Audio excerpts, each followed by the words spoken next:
Fala galera, aqui é o Drake, e no vídeo de hoje do Abismo do Medo, iremos acompanhar a triste história de uma streamer de apenas 14 anos de idade, que fez algo impensável enquanto transmitia tudo isso ao vivo.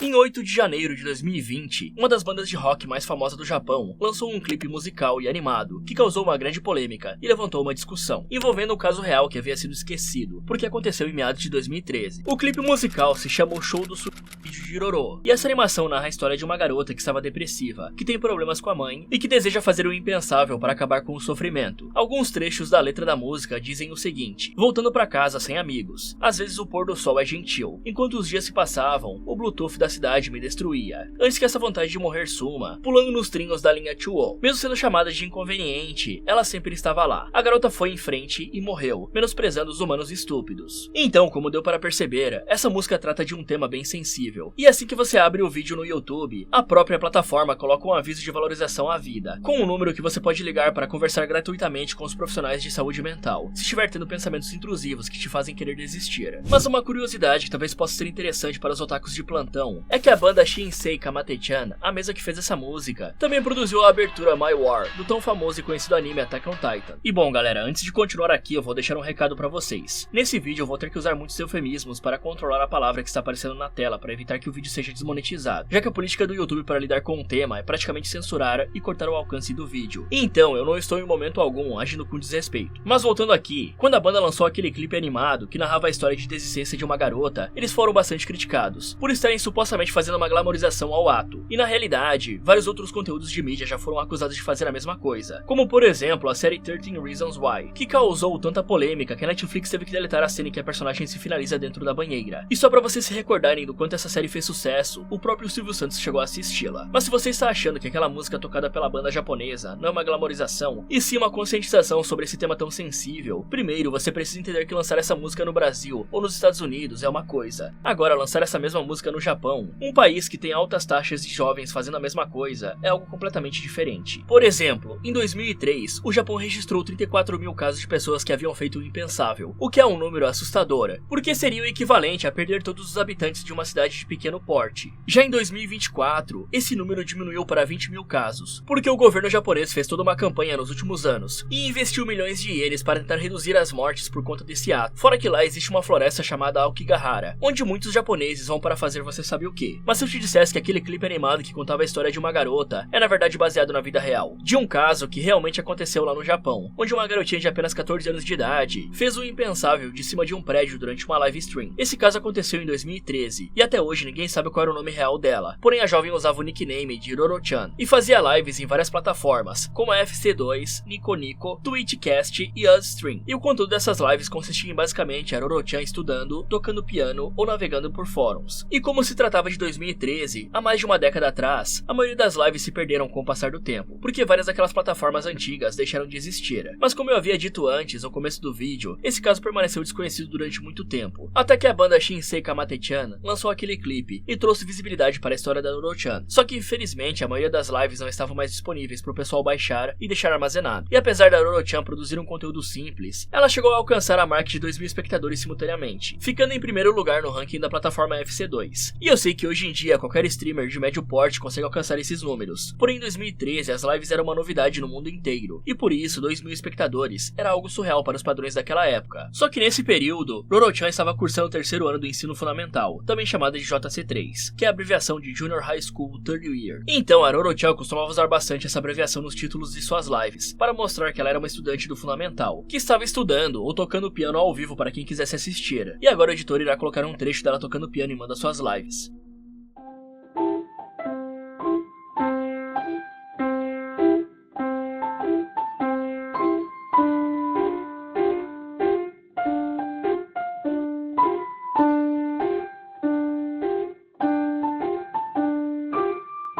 E como vocês puderam ouvir, ela realmente tocava piano muito bem. Inclusive, existem alguns usuários que dizem que essa música pertencia justamente a um anime chamado Magical Princess Minky Momo, que era o anime favorito da Aroro-chan. Mas assim como a própria história dela, a personagem principal desse anime também morreu de uma maneira trágica. E eu vou adiantar que eu não conheço bem esse anime. Porém, segundo um resumo encontrado na internet, Momo, que é a personagem de cabelos rosas, perdeu seus poderes mágicos depois que as pessoas ao seu redor deixaram de acreditar nela. E como ela não pôde mais usar magia por conta disso, ela decidiu seguir a sua vida normalmente. No entanto, a Momo é atropelada por um caminhão, que teve que desviar para não bater em uma criança que estava no meio da rua. E apesar de ser um anime infantil, Momo morre no final dele, sendo considerado um dos finais mais chocantes de qualquer programa infantil já transmitido na televisão. E entrando no perfil da Aroro-chan, que está ativo até hoje no Twitter, vemos que ela usava como foto de perfil a imagem da Minky Momo. Só que inicialmente poderia parecer que a jovem apenas colocou a foto porque gostava do anime. No entanto, Aroro-chan estava nos avisando do que iria acontecer com ela muito em breve, porque a jovem teria o mesmo destino da personagem Minky Momo. E além de fazer lives tocando piano e estudando dentro do apartamento em que morava, às vezes a Aroro-chan também saía na rua com uma câmera na mão, para se filmar andando por aí. Mas o que deixava os seguidores delas preocupados é que a jovem andava na rua de forma imprudente, quase como se estivesse pedindo para ser atropelada por um carro, talvez para ter o mesmo destino da personagem Minky Momo, que foi atropelada e morreu. E nesse momento, nós até poderíamos voltar naquele debate envolvendo a glamorização da tragédia, que acaba incentivando os jovens que já possuem algum transtorno mental a querer replicar algo ruim e prejudicial, que viram em um jogo, filme ou desenho. E nunca façam isso, pessoal, sempre procurem ajuda primeiro. Porém, nós vamos entrar em um outro questionamento. Se a Aroro-chan era tão famosa por ter 2.000 espectadores simultaneamente, em uma época onde as pessoas quase não faziam lives, como a identidade dela permaneceu secreta até hoje, sem ninguém nunca descobrir o seu nome verdadeiro? E bom, é porque basicamente ela usava uma máscara branca durante as lives, ou colocava algo na frente da câmera para impedir que seu rosto aparecesse. No entanto, apesar dela tomar bastante cuidado, alguns seguidores da Aroro-chan conseguiram guardar o registro do rosto da jovem, que apareceu em pouquíssimas ocasiões, como por exemplo nessa live, em que é possível ver o rosto dela parcialmente, e também as suas mãos e pernas.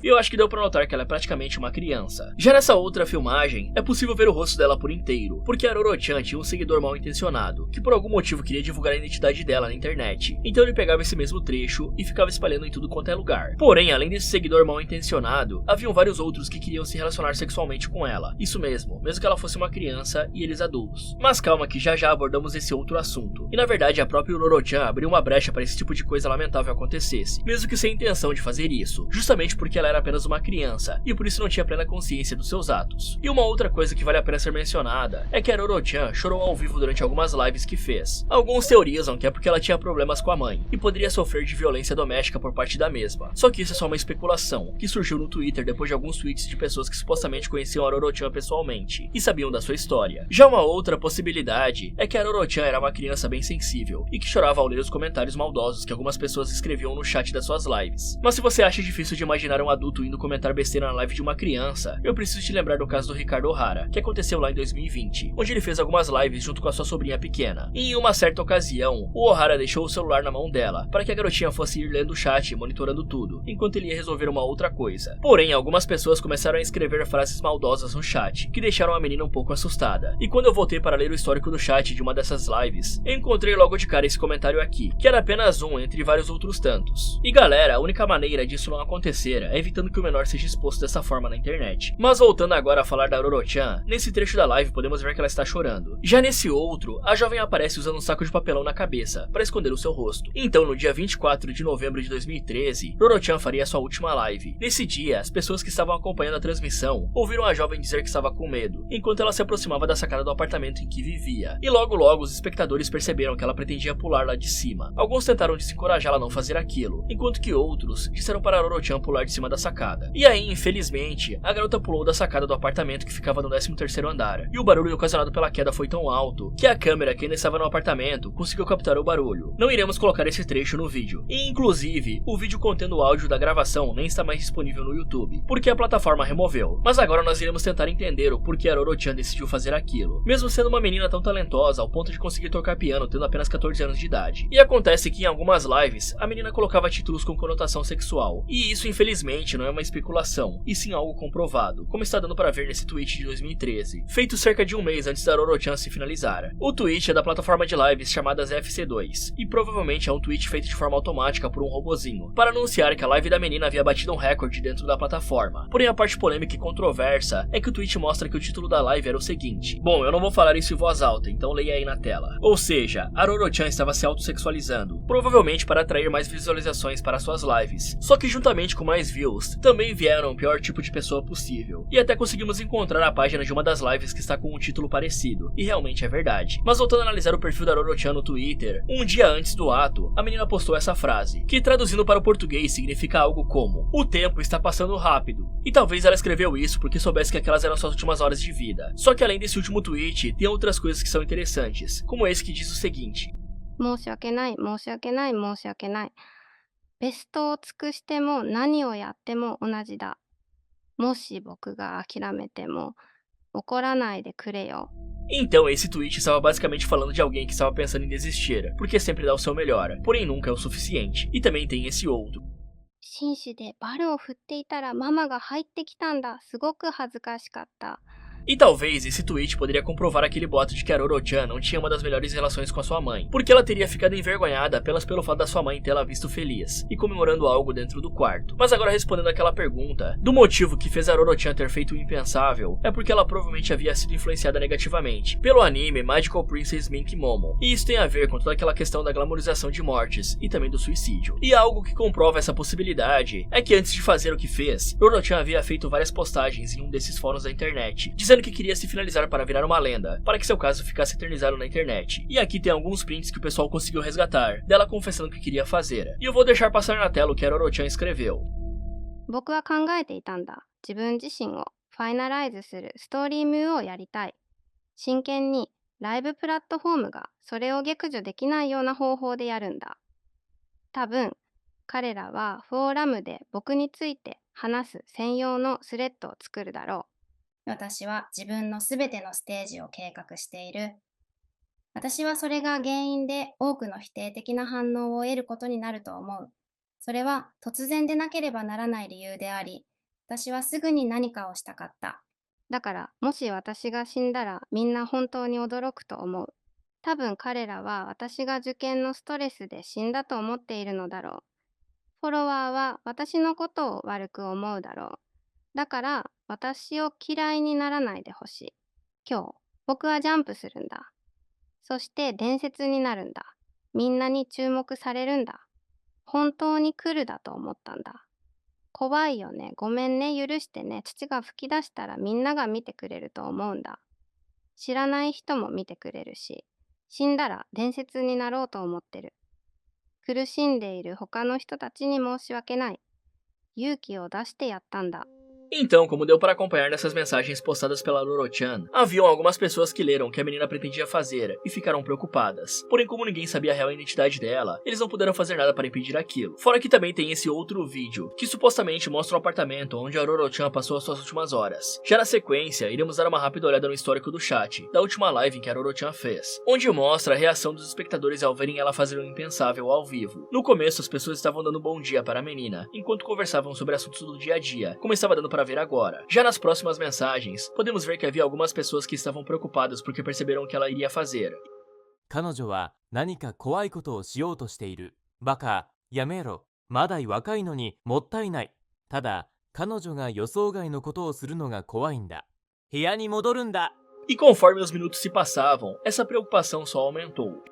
今は怖い。一体何をしているんだ。私は怖いんだ。バカ野郎、べー。落ち着いて話し合おう。面白くないよ。 Já nessa próxima sequência de mensagens, Roro-chan pede desculpas para os seus seguidores através do chat. 申し訳ない。わしたちはあなたに注意を払うし、あなたが望むものは何でもするから部屋になっていて。 E aí, depois do ocorrido, as pessoas escreveram o seguinte. 彼女はとても高いところから落ちたんだと思う。冗談だろう。見てなかったんだ。一体何が起こったんだ。彼女は本当にやったんだ。そうなのか？もったいない。彼女はジャンプしたのか？カメラの画面が下を向いているのか下を向いているのかさえわからない。あの高さから落ちても無視だと信じたい。本当に落ちたのなら携帯電話はどうなったのだろう。 Então, esse é o histórico do chat da última live stream que a Roro-chan fez. Mas algo bem estranho aconteceu depois que esse caso começou a ficar mais conhecido, após o lançamento daquele clipe animado e musical. É que algumas pessoas decidiram criar uma fandom da Roro-chan, que é basicamente um fã-clube. E um exemplo disso é essa conta no TikTok. Porém, na opinião de alguns, criar uma fandom de uma garotinha que se finalizou é algo extremamente desrespeitoso, além de não fazer nenhum sentido, porque geralmente os fandoms são criados para pessoas famosas, como atores e cantores. E a Roro-chan era apenas uma menina que tinha transtornos mentais. E aparentemente, esses fandoms estariam sendo criados por pessoas envolvidas na comunidade gacha, que são aquelas que gostam de jogar joguinhos onde tem um sistema de cassino, como o Genshin Impact. Mas também podemos encontrar comentários de pessoas que ficaram revoltadas ao descobrir a existência de fandoms da Roro-chan. ロロちゃんはトレンドではない、ファンダムでもない、コスプレできる架空のキャラクターでもない。ロロちゃんはトレンドではない、ファンダムでもない、コスプレできる架空のキャラクターでもない。やるんだ、伝説になるんだ。今年に私は最近ロロちゃんのことを耳にした。彼女が実際に自殺した時司祭の少女だったという仕事に私は本当に心を痛めている。ガチャコミュニティを代表して、そして今もその役員である主として彼女の私を嘲笑する私たちのコミュニティを見なくてはならなかった町にとても申し訳なく思う。彼女の死をバリにする人たちを排除する方法があればいいのだが、彼女の取り立ちを生成している人たち、どうかやめて彼女を安らかに眠らせてあげてほしい。彼女は多くのことを経験した。確かに彼女は死んだかもしれないが、私たちみんなと同じ人間であり、彼女のような作詞みを受けてはいけなかった。人生をしだめることは流行でもなければ笑い話や冗談でもない。お願いだ、ガチャコミュニティよ。変われない、変わりたくないのなら今やっていることをやめて、コミュニティからも YouTube からも取ってくれ。とにかくこの間に関する私の見解に身を軽けてくれてありがとう。繰り返しになるが、ガチャコミュニティを代表してみんながこのようなネガティブな面を見なければならないことを残念に思う。 E cara, os japoneses realmente têm um gosto bem peculiar, né? Porque dá só uma olhada nessa outra versão daquele clipe da música que escutamos no começo. E essa versão parece ser algo totalmente desrespeitoso, pelo menos para nós que vivemos aqui na América do Sul. Mas antes de encerrar o vídeo, eu gostaria de falar sobre um fenômeno bem interessante, que tem tudo a ver com o caso da Roro-chan. Esse fenômeno é chamado de efeito Yukiko. Ele começou com uma cantora e atriz japonesa, cujo nome era Yukiko Okada. Ela era muito popular nos anos 80 e ganhou fama após vencer um concurso de talentos em 1983, se tornando rapidamente um ícone da música pop japonesa. A carreira dela estava em ascensão, quando tragicamente, em 8 de abril de 1986, aos 18 anos, Yukiko desistiu da mesma forma que a Roro-chan. A morte da Yukiko teve um grande impacto no Japão, e levou a um fenômeno chamado efeito Yukiko, onde houve um grande aumento no número de jovens fazendo o impensável para imitar a cantora. Esse fenômeno é um exemplo do chamado suicídio por imitação, em que as pessoas vulneráveis acabam sendo influenciadas por casos de figuras públicas. Sua história ainda é lembrada como um alerta sobre os desafios da fama precoce e os problemas relacionados à saúde mental na indústria do entretenimento japonês. Então, em resumo, Roro-chan era uma menina de 14 anos, que optou por fazer o impensável por ser influenciada negativamente por um anime, onde a personagem principal era atropelada e morria. Isso serve de alerta para todo mundo que tem um filho tomar bastante cuidado com o que eles andam assistindo. E por mais que o anime não tenha sido feito com a intenção de influenciar ninguém daquela forma, ainda assim algumas crianças e até mesmo adultos têm uma predisposição para isso, oriunda de transtornos mentais, que precisam ser acompanhados e tratados adequadamente. Fala galera, qual é a sua opinião sobre conteúdos de mídia como 13 Reasons Why? Você acha que conteúdos assim deveriam ser proibidos para evitar que mais casos como esse aconteçam, ou que deveria haver uma conscientização maior para evitar que isso aconteça? Me contem nos comentários. Muito obrigado por assistir e até o próximo. 地球をひとたびアンパンマンは君さ勇気を出してアンパン